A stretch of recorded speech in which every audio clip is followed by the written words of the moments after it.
Partial knee replacement. Introduction. The surfaces of the femur and tibia are covered by special tissue called cartilage or meniscus. Select true or false.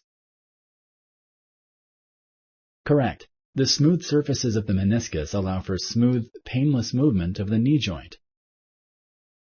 Arthritis or inflammation of the joint causes the surfaces of the joint to become rough. Select true or false. Correct. This can result in severe pain.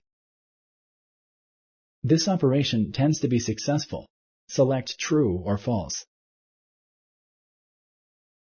Correct. The operation is nearly always successful. Thank you for using Explain.